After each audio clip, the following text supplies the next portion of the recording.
If life's a dog, mine's the one everyone kicks. That's what I was thinking as I crouched under my kitchen sink at 11:30 on a Tuesday night, wrestling with a pipe that had been dripping for 3 weeks. The wrench slipped again, skinning my knuckles against the cabinet door. Blood mixed with rust water, and I cursed under my breath. "Real smooth, Dad." I jerked my head up, banging it against the garbage disposal. My 17-year-old daughter, Lila, stood in the doorway, arms crossed, wearing that expression she'd perfected. Half pity, half disgust. She looked exactly like her mother at that age, before Erica discovered that being married to a small-town contractor wasn't quite the fairy tale she'd imagined. "Shouldn't you be asleep?" I wiped my hands on an old rag, tasting copper where I'd bitten my tongue. "Shouldn't you hire a real plumber?" Lila shot back. "Oh, wait, that would require admitting you can't fix everything yourself." I stood up, my knees protesting. 44 years old, and my body was keeping score of every job site, every boxing match, every night spent fixing what was broken instead of sleeping.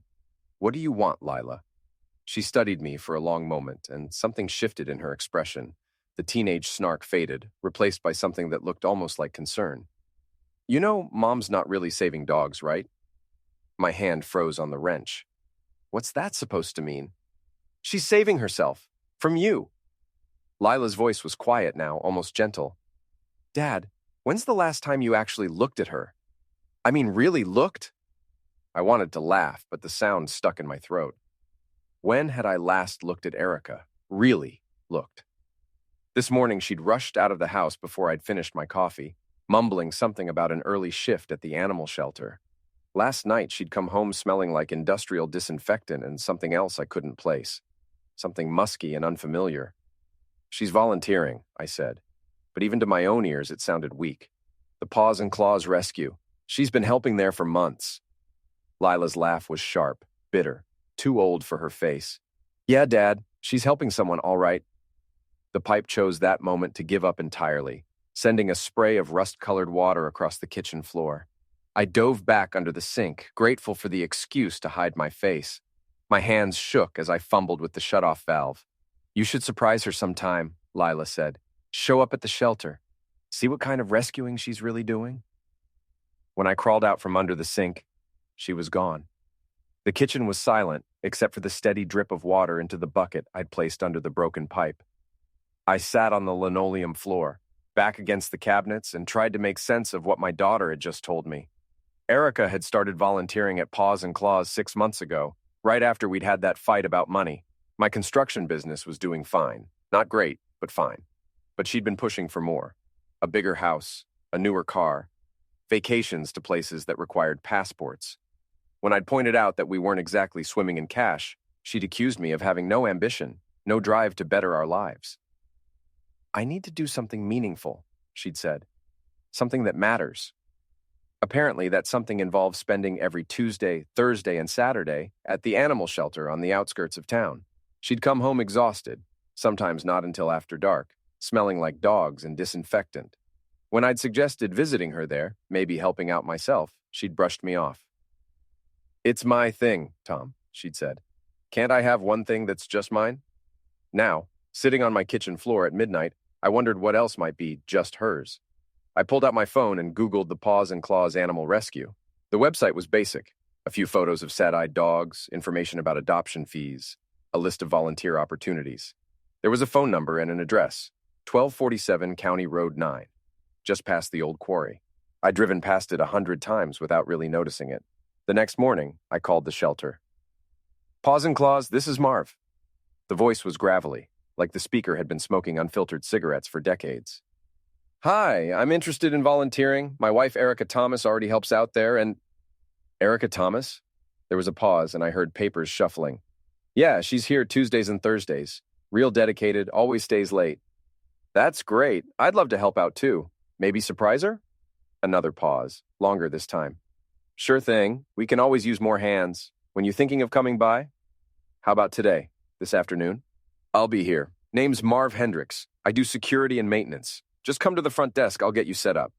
I hung up feeling slightly ridiculous. What was I expecting to find?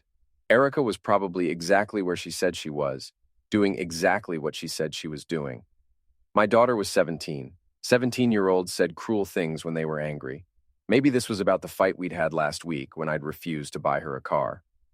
But as I drove my pickup truck down County Road 9 that afternoon, I couldn't shake the feeling that I was about to discover something I didn't want to know. Paws and Claws Animal Rescue looked exactly like what it was: a converted warehouse with a hand-painted sign and a parking lot full of potholes. The building was beige brick, the kind of utilitarian architecture that screamed, built in the 70s and never updated. A few cars sat in the lot, including Erica's blue Honda Civic. The front entrance led to a small lobby with mismatched furniture and the overwhelming smell of industrial cleaner mixed with wet dog. Behind a metal desk sat a man who had to be Marv, 50s, gray beard, wearing a uniform shirt that had seen better days. "You must be Tom," he said, standing up. "Marv Hendricks." His handshake was firm, his eyes curious. "So, you're Erica's husband?" "That's right. Thought I'd surprise her." Something flickered across Marv's face, too quick for me to read. "She's here, all right, probably in the back with Troy." "Troy?" "Troy Kellerman. He does a little bit of everything. Feeding, cleaning, basic medical care. He's got some veterinary training." Marv's tone was carefully neutral. "Real dedicated, like your wife. They work well together." A cold weight settled in my stomach. I'd love to meet him. "Sure thing. Let me just—" Marv glanced at his watch. "Actually, they might be in the middle of something.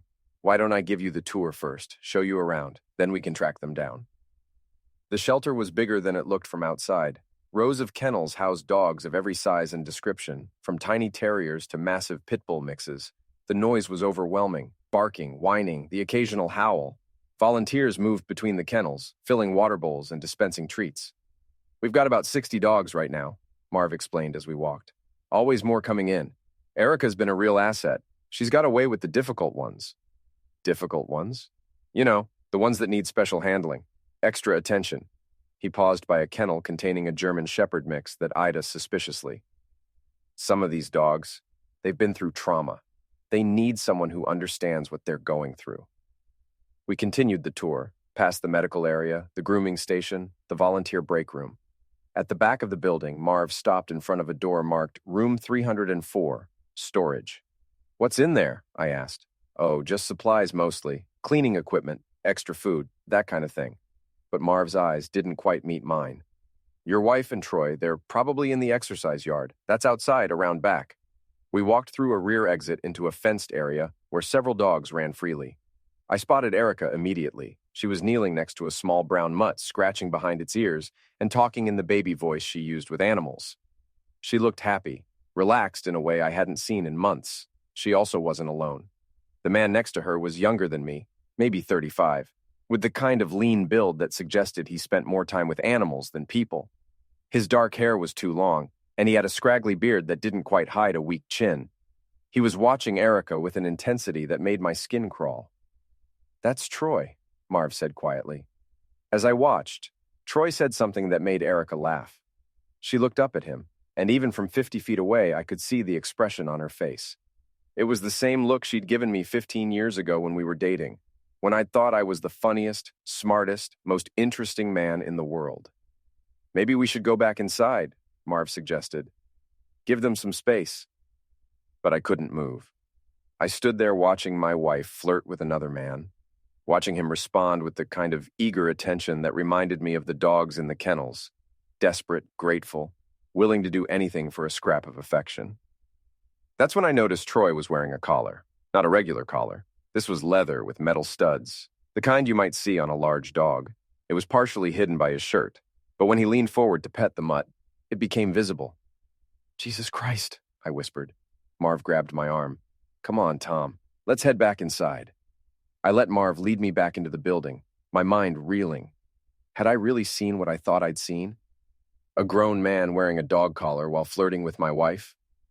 "Listen," Marv said once we were back in the lobby. "Maybe this wasn't such a good idea. Surprising her, I mean." I turned to face him, studying his weathered features. "How long has this been going on?" Marv shifted uncomfortably. "I don't know what you mean." "The hell you don't." My voice was louder than I'd intended, and a volunteer walking past with an armload of towels glanced our way nervously. I lowered my voice. "My wife and this Troy guy, what's their deal?" For a long moment, Marv said nothing. Then he sighed, suddenly looking older than his years. Look, Tom, it's not my business what consenting adults do in their spare time. But if it was my wife, he trailed off, shaking his head. If it was your wife, what? I'd want to know the truth. The truth. I wasn't sure I was ready for it, but I'd come this far. Tell me. Marv glanced around, making sure we were alone. They've been spending a lot of time together. More than just volunteer work, if you know what I mean. And Troy, he's got some unusual interests. Like wearing dog collars? Among other things. Marv's expression was grim. I've seen them in room 304 together. Heard things. It's not my place to judge, but it's not exactly normal either. My hands clenched into fists. 20 years of marriage, and this is what it had come to. My wife playing out some twisted fantasy with a man who literally behaved like a dog? I need to see for myself, I said. Tom, I need to see for myself, I repeated, and something in my voice must have convinced him. Marv was quiet for a moment, then nodded slowly.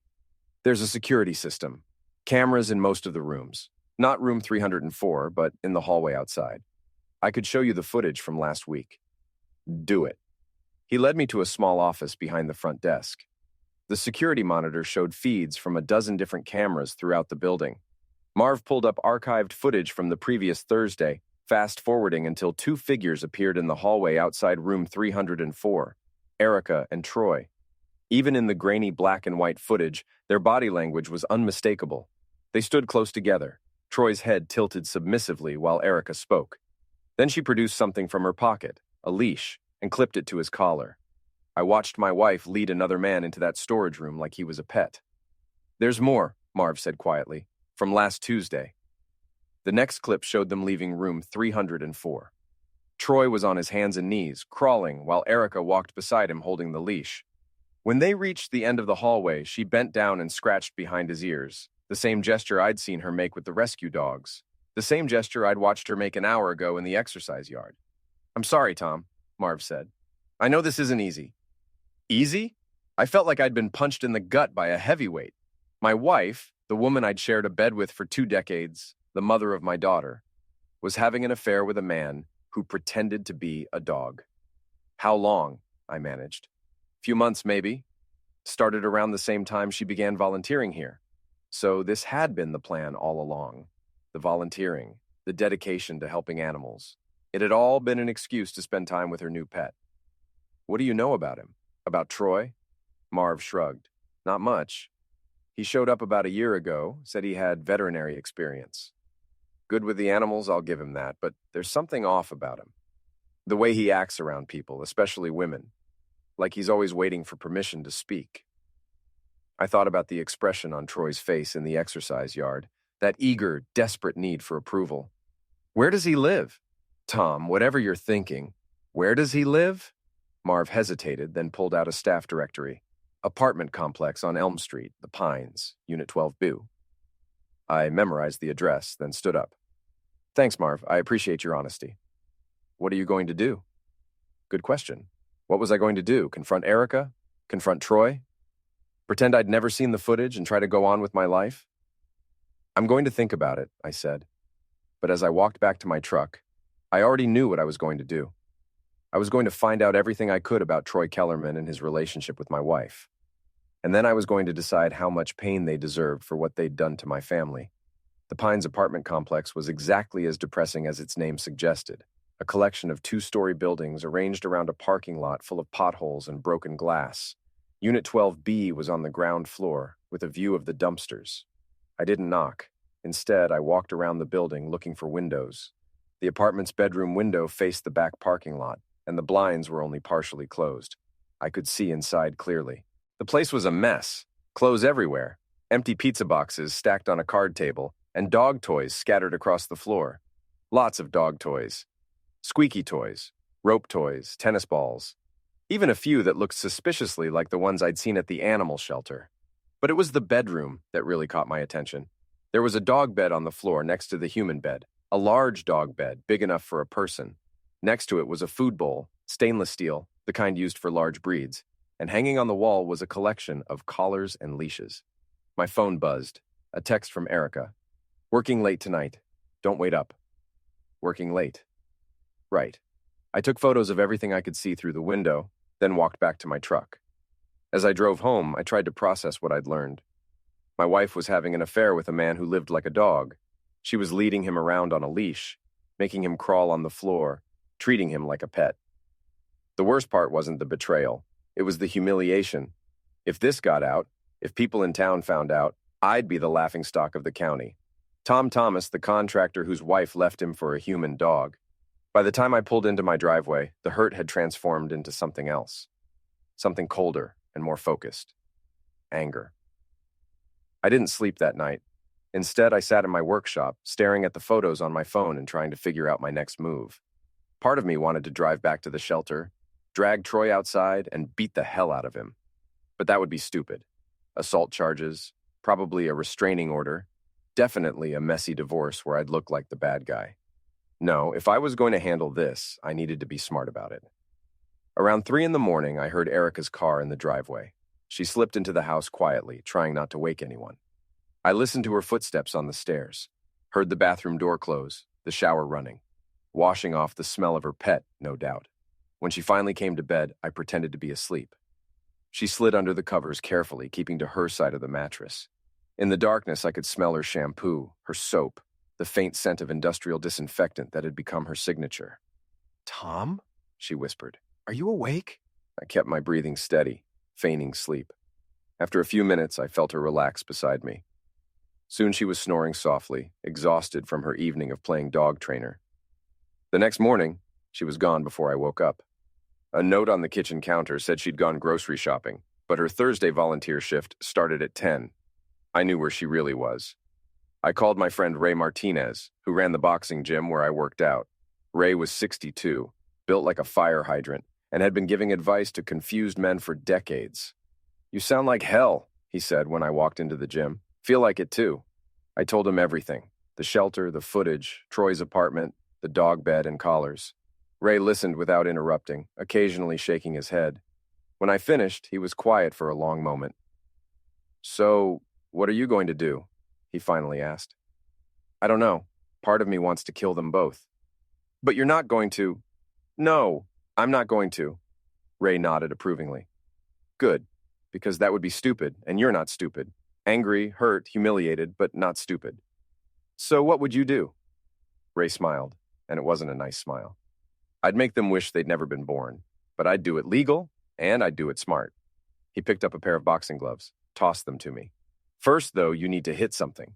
Work off some of that rage before you do something you'll regret." I spent an hour pounding the heavy bag, letting my anger flow through my fists. With each punch, I imagined Troy's face, Erica's smug expression, the humiliation I'd feel when this inevitably became public knowledge. By the time I was done, my hands were raw inside the gloves, but my head was clearer. "Better?" Ray asked. "Better." "Good. Now, you want revenge, right? Real revenge, not just a beating that lands you in jail." I nodded. "Then you need to think like a boxer. Study your opponents. Find their weaknesses. Hit them where it hurts most." Ray leaned against the ring ropes. "What matters most to your wife?" I thought about it. "Her reputation, her image. She's always cared about what people think. And the boyfriend? I don't know him well enough yet. Then learn. You can't fight an opponent you don't understand." Ray was right. If I was going to destroy them, I needed intelligence. I needed to know their routines, their weaknesses, their fears. I needed to become a predator. That afternoon, I drove back to the animal shelter. This time, I didn't go inside. Instead, I parked across the road and waited. At 4:30, Erica and Troy emerged together, walking close but not quite touching. They got into separate cars, Erica in her Honda, Troy in a beat-up Ford pickup. I followed Troy. He drove to a grocery store where he bought dog food, energy drinks, and a bag of apples. Then he went to a pet store and spent 20 minutes in the collar and leash section. I watched through the window as he examined various items, finally settling on a heavy-duty leather leash. From the pet store, he drove to the doghouse, a dive bar on the outskirts of town, the kind of place where construction workers and factory employees went to drink cheap beer and complain about their lives. I waited 10 minutes, then followed him inside. The doghouse was exactly what you'd expect. Dim lighting, sticky floors, the smell of stale beer and cigarettes. Troy sat at the far end of the bar, nursing a beer and staring at his phone. He looked out of place among the blue-collar crowd. too soft and nervous. I took a seat at the opposite end of the bar and ordered a beer. The bartender was a woman in her 50s with bleached hair and tired eyes. "Haven't seen you in here before," she said. "First time. Friend recommended it." "What friend?" I nodded toward Troy. "Guy down there. Troy something?" She glanced at Troy and made a face. "That weirdo? He's not exactly the social type.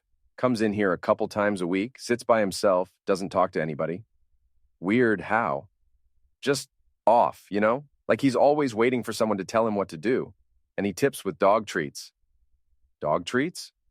"Yeah, pulls them out of his pocket like they're money. I told him once that I'm not a dog and he got all flustered, apologized about 50 times. She shook her head. "Some people, I swear." I nursed my beer and watched Troy in the mirror behind the bar. He was texting someone, probably Erica. Every few minutes, he'd glance around nervously like he was afraid someone was watching him. He was right to be afraid. After an hour, Troy finished his beer and left. I waited a few minutes, then followed. He drove straight back to his apartment, where he disappeared inside. I parked across the street and watched his windows. At 8 o'clock, Erica's Honda pulled into the parking lot. She didn't knock on his door. She had a key. I sat in my truck and watched the lights in Troy's apartment, imagining what was happening inside. Were they having dinner? Was she making him eat from the dog bowl? Was he crawling around on his hands and knees while she praised him for being a good boy?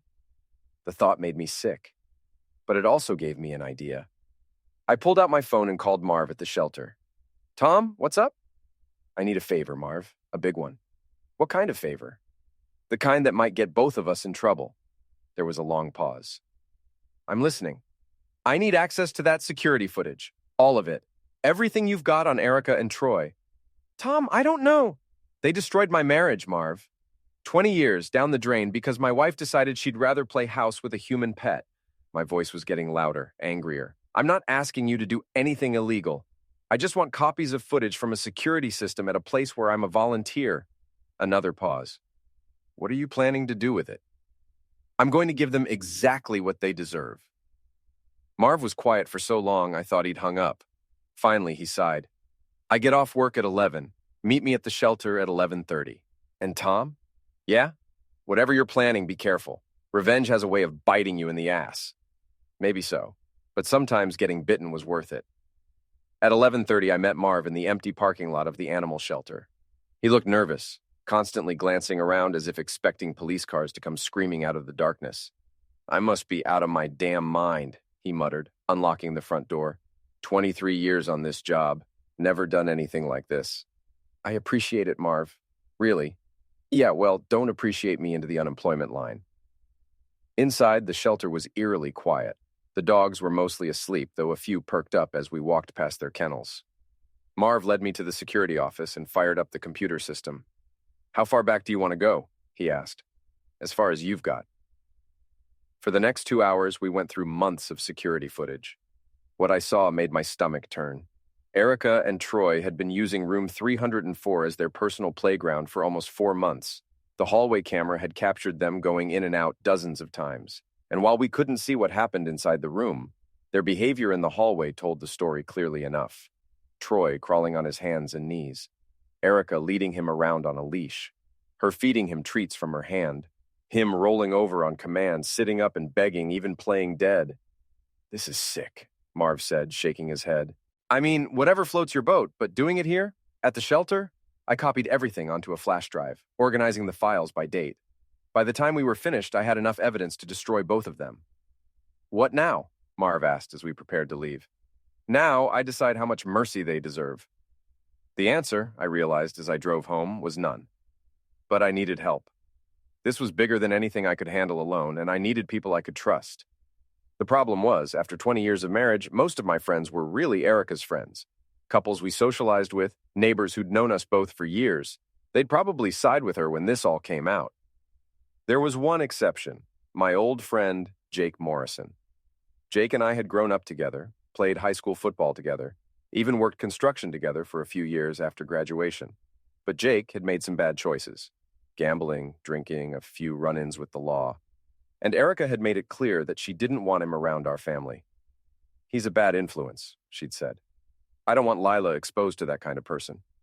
So I'd gradually distanced myself from Jake, choosing my marriage over my oldest friendship. Now I wondered if that had been a mistake. I called him at 7 in the morning. Tom? Jesus, is everything okay? Jake's voice was thick with sleep. I need your help with something. Something big. What kind of help? The kind that might involve breaking a few rules? There was a pause, then Jake chuckled. Well, it's about damn time. I was wondering when you'd get tired of being Mr. Perfect Husband.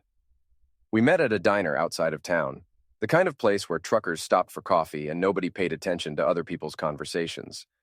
Jake looked older than his 44 years, with graying hair and lines around his eyes that spoke of too many late nights and bad decisions.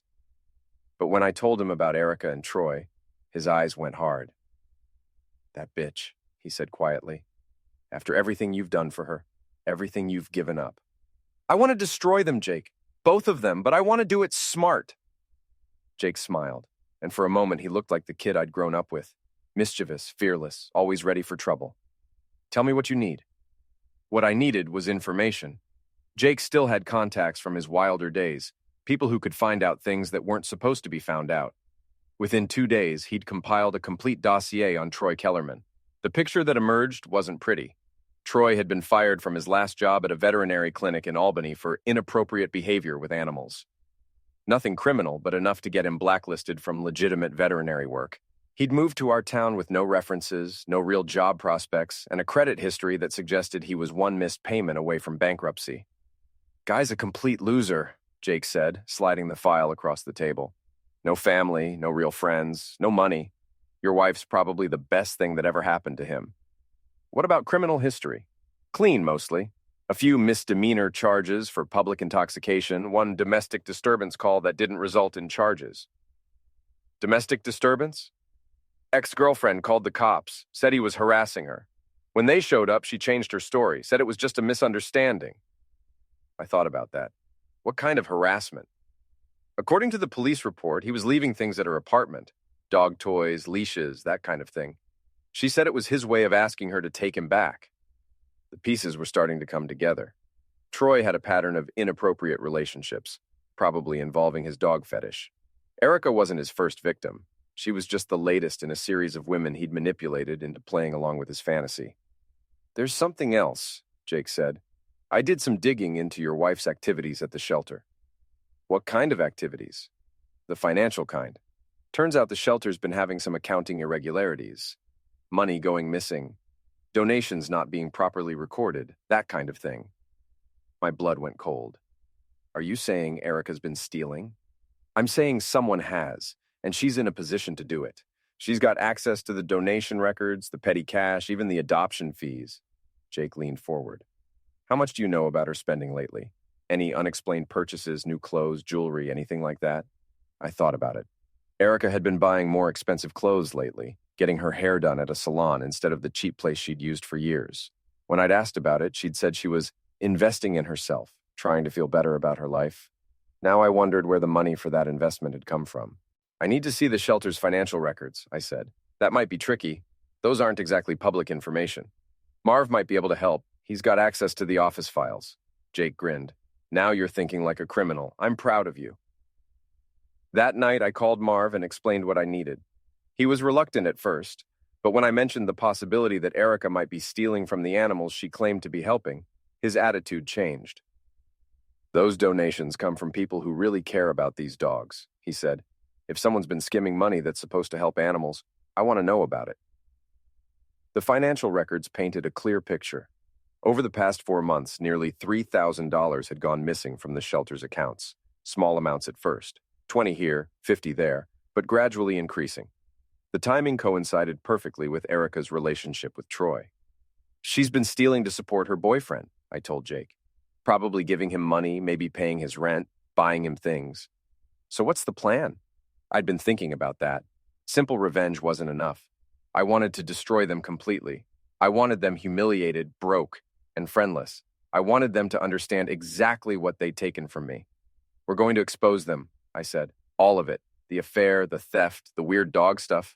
We're going to make sure everyone in town knows exactly who they really are. How? I smiled, and I knew it wasn't a nice smile. Remember Tommy Ritchie from high school? Yeah, he runs that gossip blog now. What's it called? Small Town Secrets or something like that? Valley Whispers. And he's always looking for juicy stories. Jake's grin matched mine. Oh, this is going to be good. Tommy Ritchie had been the class gossip in high school. The kid who always knew who was dating whom, who was failing what class, who was in trouble with their parents. Now he ran a popular local blog that specialized in small-town drama. Affairs, business scandals, local politics gone wrong. I'd always thought Tommy was a sleazy little parasite. Now I was grateful for his existence. We met Tommy at his office, which was really just his apartment above a pizza shop. He was still small and weaselly, with thinning hair and the pale complexion of someone who spent too much time indoors. Tom Thomas, he said, shaking my hand with obvious excitement. I heard through the grapevine that you might have something interesting for me. Depends on your definition of interesting. I laid out the whole story. The affair, the security footage, Troy's history, the missing money from the shelter. Tommy's eyes got wider with each detail. Holy crap, he breathed. This is huge. The wife of a respected local businessman having an affair with a guy who thinks he's a dog? And they're stealing from an animal charity? He was already typing notes on his laptop. When can I see the footage? Soon, but I want your word that you'll protect your source. Of course. This is exactly the kind of story that made my blog famous. Within a week, Tommy had put together a comprehensive exposé. He'd verified the financial irregularities independently, gotten quotes from other shelter volunteers about Erica and Troy's suspicious behavior, and even managed to track down Troy's ex-girlfriend in Albany. She was happy to talk, Tommy told me. Apparently, she's been waiting for someone to expose him for years. The story went live on a Tuesday morning. By noon, it had been shared hundreds of times on social media. By evening, it was the talk of the town. The headline read, "Local woman's affair involves stolen money and bizarre animal role play." Tommy had included everything: photos of Troy's apartment, excerpts from the police report about his harassment of his ex-girlfriend, financial records showing the missing money, and carefully edited clips from the security footage that showed Troy crawling on his hands and knees while Erica led him around on a leash.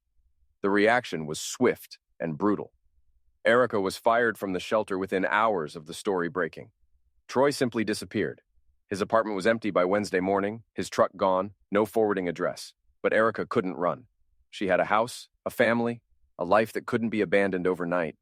She came home Wednesday evening looking like she'd aged 10 years in 2 days. Her face was pale, her eyes red from crying. She found me in the kitchen making dinner as if nothing had happened. "We need to talk," she said. I looked up from the stove, letting my expression show just enough surprise. "About what?" "Don't play dumb, Tom. I know you did this." "Did what?" "The blog post? The security footage? All of it?" Her voice was shaking with rage and humiliation. "You destroyed my life."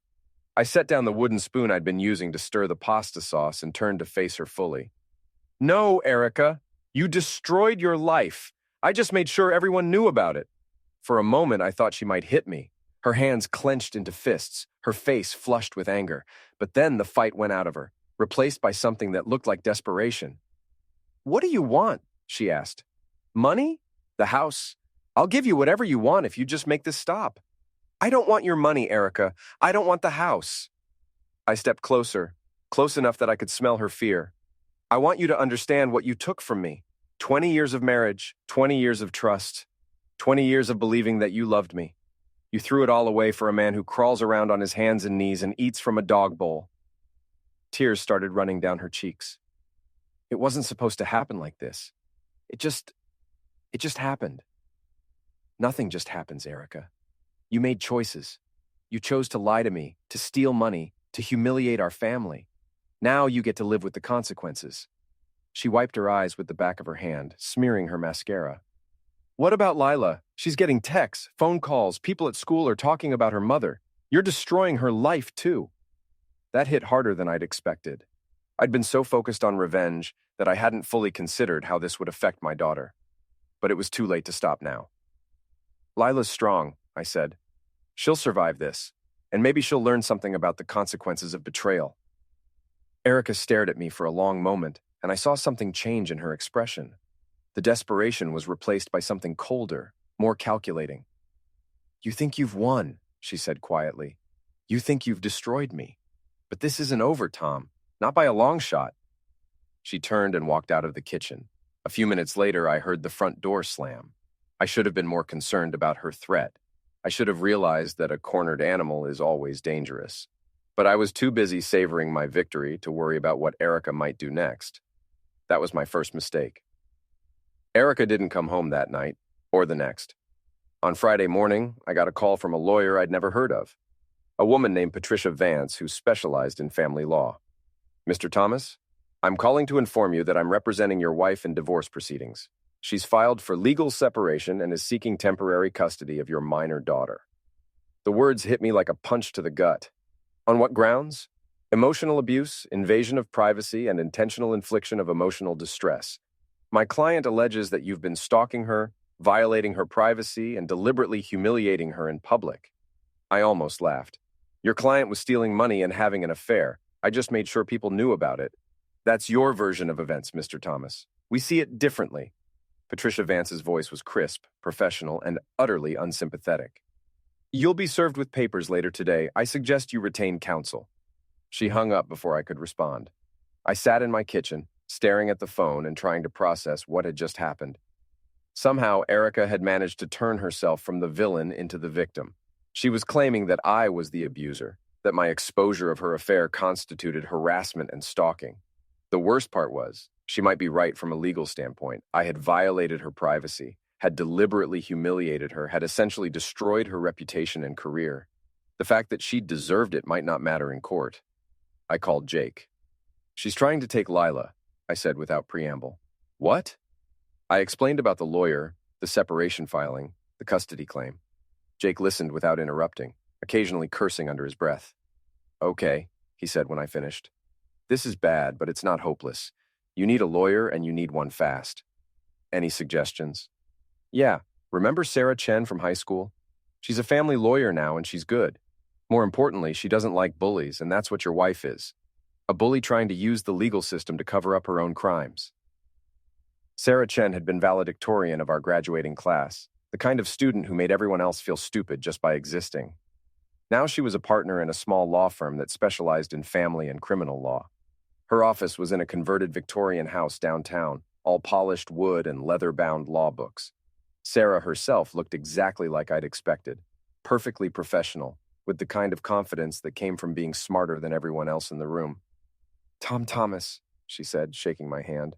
"I have to admit, I've been following your situation with interest." "Following it?" "The blog post about your wife's affair. It's been the talk of the legal community." She gestured for me to sit down. From a purely professional standpoint, it was a masterful piece of character assassination. From a legal standpoint, it may have been a mistake. My heart sank. How big a mistake? That depends on what your goals are. If you want to destroy your wife's reputation and drive her out of town, you've succeeded brilliantly. If you want to maintain custody of your daughter and avoid a messy, expensive divorce, you may have shot yourself in the foot. Sarah pulled out a legal pad and started taking notes as I told her the whole story. She asked pointed questions about the security footage, the financial records, my methods of gathering evidence. "Most of this is legally obtained," she said when I finished. "The security footage is problematic. Technically, you were a volunteer at the shelter, so you had some right to be there, but accessing archived footage without permission is a gray area. What about the theft? The missing money? That's your strongest point. If we can prove she was stealing from a charity, it undermines her credibility significantly." Sarah tapped her pen against the legal pad. "But here's the thing, Tom. In family court, the judge's primary concern is the best interests of the child. Your daughter is 17, old enough to have a voice in custody decisions. What does she think about all this?" That was a question I'd been avoiding. Lila had been staying with friends since the blog post went live, claiming she couldn't face the gossip and stares at home. The few times I'd talked to her, she'd been distant, almost hostile. "She's angry," I admitted. "At both of us, I think." "Understandable. Her mother's affair is now public knowledge, and her father orchestrated the public humiliation. That's a lot for a teenager to process." Sarah leaned back in her chair, studying me. "I need to ask you something, Tom, and I need you to be completely honest. Was this about protecting your family, or was it about revenge?" The question hung in the air between us. I could lie, could claim that everything I'd done was about justice and protecting my daughter from her mother's bad choices. But Sarah was too smart to buy that, and I was tired of lying to myself. "Revenge," I said quietly. It was about revenge. She nodded, unsurprised. I appreciate your honesty.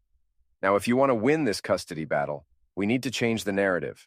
We need to make this about Erica's unfitness as a parent, not about your need for payback. Over the next week, Sarah worked to build our case. She subpoenaed the shelter's financial records, interviewed witnesses who could testify about Erica's behavior, and prepared a comprehensive response to the custody petition. But Erica wasn't sitting idle either. On Tuesday, I got a call from my daughter's school.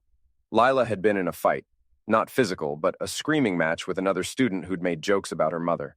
She was suspended for 3 days. When I went to pick her up, she looked like she'd been crying for hours. "This is all your fault," she said as we drove home. "You could have just divorced her quietly, but you had to make it public. You had to humiliate her in front of the whole town." "She humiliated herself, Lila. You just what? Decided to destroy our family because your feelings were hurt?" She turned to glare at me, and I saw Erica's eyes looking back at me. "Do you have any idea what it's like at school? The things people are saying about Mom, about me? It'll blow over." "No, it won't. This is the internet, Dad. This stuff lives forever. 10 years from now, when I'm trying to get a job or date someone, they'll be able to Google my name and find out that my mother had an affair with a guy who pretended to be a dog."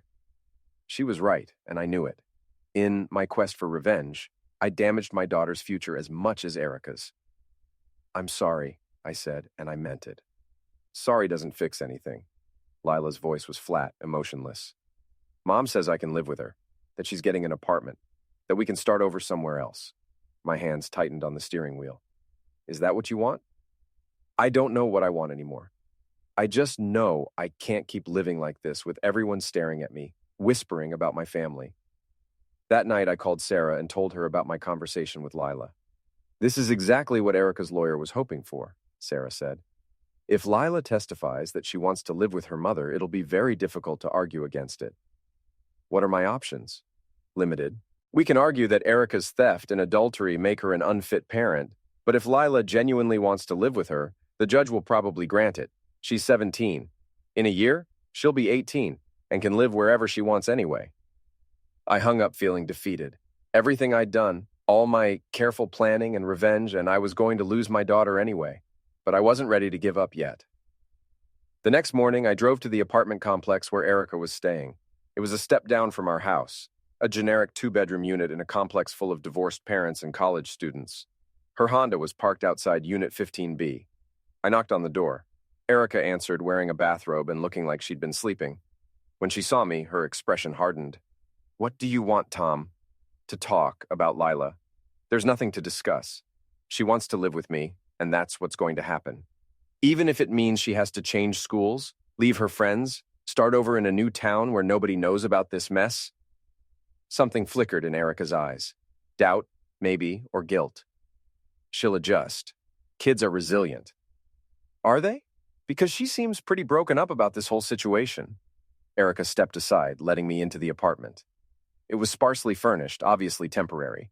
Boxes sat stacked in corners, and there were no personal touches, no photos or decorations. "You did this," she said, closing the door behind me. "You turned our daughter against both of us with your need for revenge. I turned her against you by exposing what you really are." "What I really am?" Erica's voice rose. "I'm a woman who made a mistake. I had an affair, yes. I took some money from the shelter, yes. But I'm not a monster, Tom. I'm not evil. I'm just human." For a moment, I saw the woman I'd married 20 years ago, flawed, vulnerable, trying to make sense of her own bad choices. But then I remembered the security footage, the image of her leading Troy around on a leash while stealing money from animals that needed help. "You're human," I agreed, "but you're also selfish, dishonest, and cruel, and I'm not going to let you drag Lila down with you. You don't have a choice. She's choosing me." "Is she? Or are you manipulating her the same way you manipulated Troy?" Erica's face flushed with anger. "Get out. Get out of my apartment before I call the police."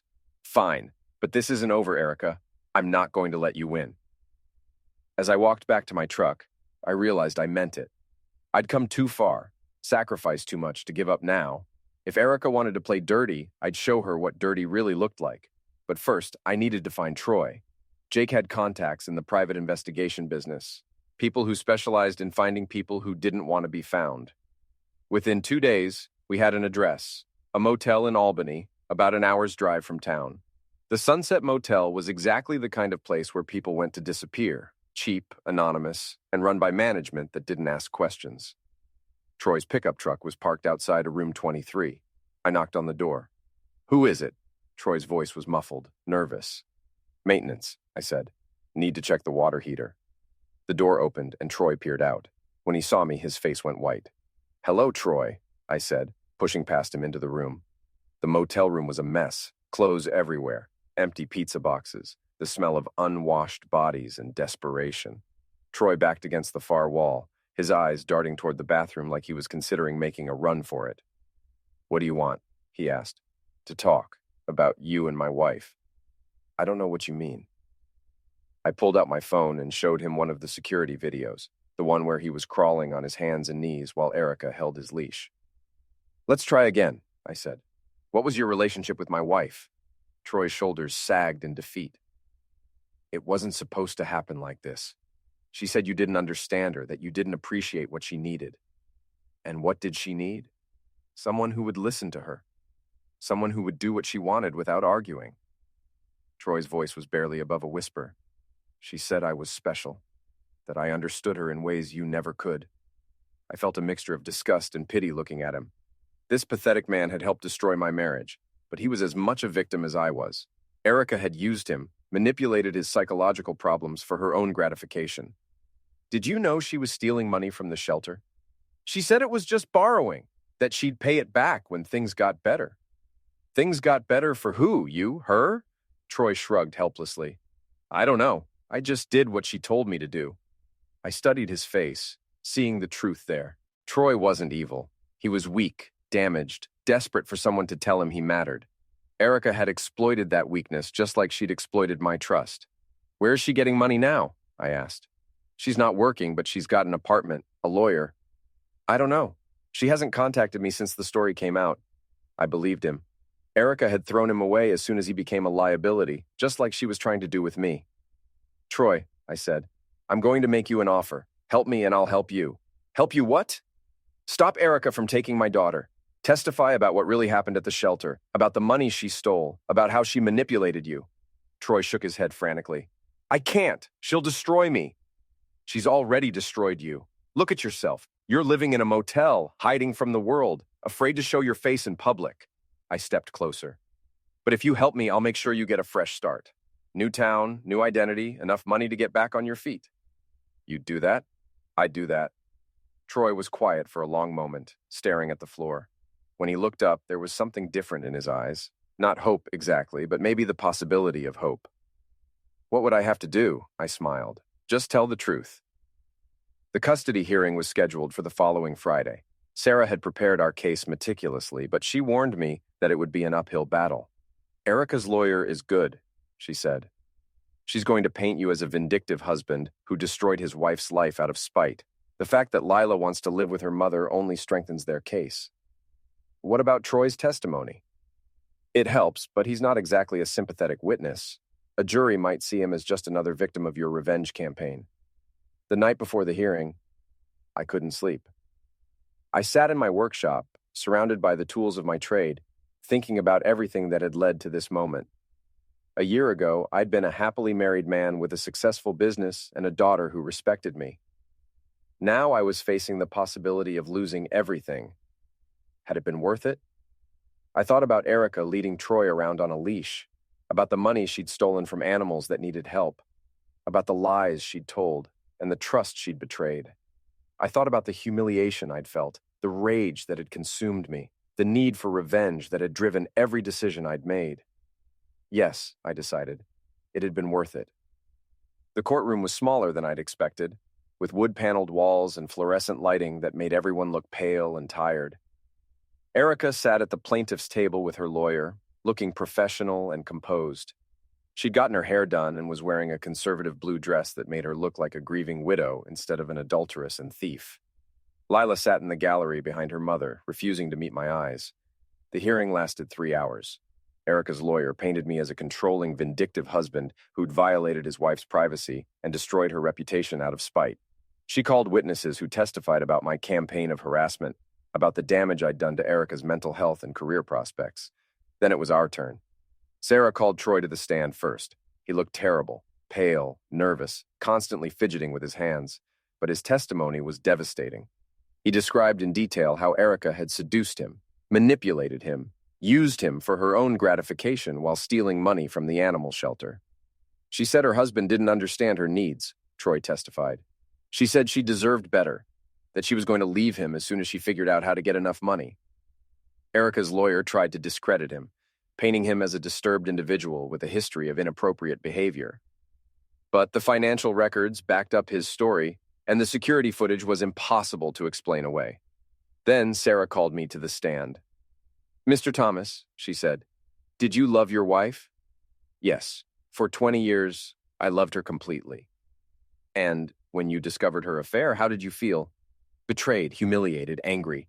I looked directly at Erica. "She didn't just cheat on me. She made me look like a fool in front of the entire town.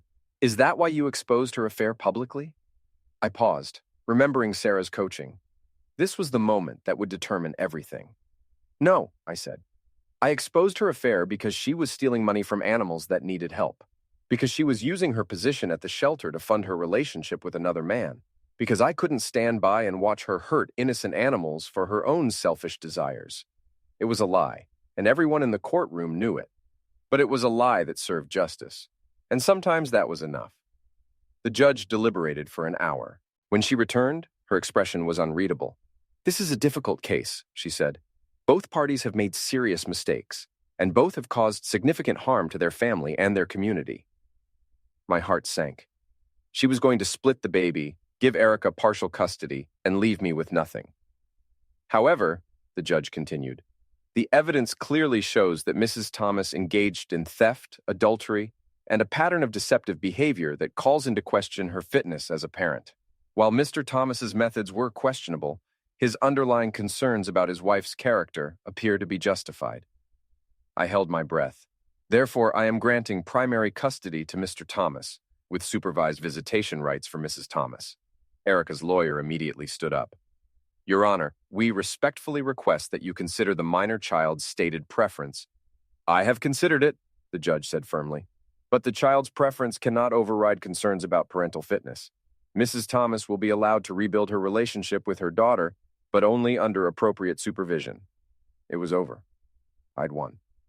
But as I looked at Lila's tear-streaked face, as I saw the hatred in her eyes when she looked at me, I wondered if winning was worth losing my daughter's love. Erica left town 2 weeks later. She'd found a job in another state working for a marketing company that apparently didn't do thorough background checks. She called Lila every few days, but their conversations were brief and strained. Troy disappeared entirely. I'd kept my promise, giving him enough money to start over somewhere else. I never heard from him again. Lila moved back home, but she barely spoke to me. She spent most of her time in her room or at friends' houses, counting down the days until her 18th birthday, when she could leave and never come back. One evening, about a month after the custody hearing, she found me in my workshop. "I know what you did," she said. I looked up from the cabinet I was refinishing. "What do you mean?" "The testimony, the stuff about caring about the animals." She leaned against the workbench, studying me with eyes that were far too old for her face. "You didn't expose Mom because she was stealing from the shelter. You exposed her because she humiliated you, and you wanted revenge. There was no point in lying anymore. You're right. So everything you said in court about protecting innocent animals and serving justice, that was all bullcrap." "Yes," Lila nodded, unsurprised. "At least you're honest about it now." We stood in silence for a moment, the weight of everything that had happened hanging between us. "Do you regret it?" she asked finally. I thought about it, really thought about it. Did I regret destroying Erica's life, exposing her affair, driving her out of town? Did I regret the methods I'd used, the lies I'd told, the pain I'd caused? "No," I said, "I don't regret it. Even though it cost you me?" That hit like a physical blow. "Lila, I'm 18 in 4 months, Dad. I've already applied to colleges on the other side of the country. I'm going to leave and I'm probably never coming back." "Because of what I did to your mother? Because of who you turned out to be?" She pushed away from the workbench. "I always thought you were the good guy in this family, the stable one, the one who could be trusted. But you're just as selfish and vindictive as Mom. Maybe more so because at least she didn't pretend to be something she wasn't. She started to leave, then turned back. For what it's worth, Dad, I understand why you did it. If someone betrayed me the way Mom betrayed you, I'd probably want revenge too. Her smile was sad, bitter. I guess I'm more like you than I wanted to admit. After she left, I sat alone in my workshop, surrounded by the tools and projects that had always brought me peace. But there was no peace now, only the hollow satisfaction of a victory that had cost me everything I'd really cared about. I'd won. I'd destroyed my enemies, protected my reputation, gotten my revenge. And I'd lost my daughter in the process. Some victories, I realized, aren't worth winning. But I'd do it all again. Because sometimes being right matters more than being happy. Sometimes justice matters more than mercy, and sometimes the people who betray you deserve exactly what they get, regardless of the cost. I picked up my sandpaper and went back to work on the cabinet. It was going to be beautiful when I finished it. Smooth, perfect, built to last forever. Just like my revenge.